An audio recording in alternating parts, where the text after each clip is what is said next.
प्रिय दर्शकों, आप सभी को सादर प्रणाम। हमसे जुड़ने के लिए बहुत बहुत धन्यवाद। आज मैं आप लोगों को एक राष्ट्रीय कजरी सुनाना चाहती हूँ। कृपया यदि आप लोगों को पसंद आए तो प्रतिक्रिया कमेंट बॉक्स में ज़रूर दीजिएगा। वीडियो को लाइक करिए और चैनल को प्लीज़ सब्सक्राइब कर लीजिए।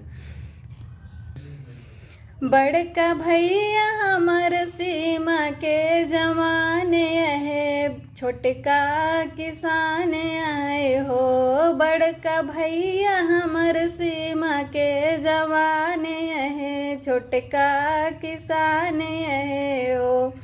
राखे देशवा के लाज, बाटे भैया पे हो नाज। राखे देशवा के लाज, बाटे भैया पे हो नाज।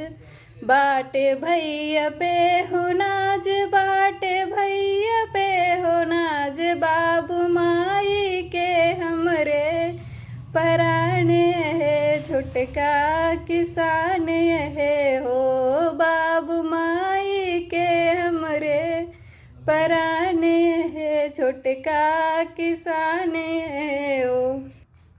राखे देशवा के लाज, बाटे भैया पे हो नाज। राखे देशवा के लाज, बाटे भैया पे हो नाज।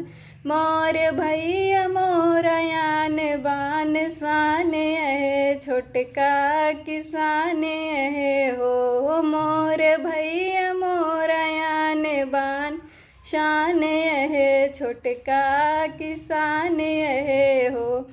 बड़का भैया हमर सीमा के जमाने है, छोटका किसान है हो। बड़का भैया हमर सीमा के जमाने है, छोटका किसान है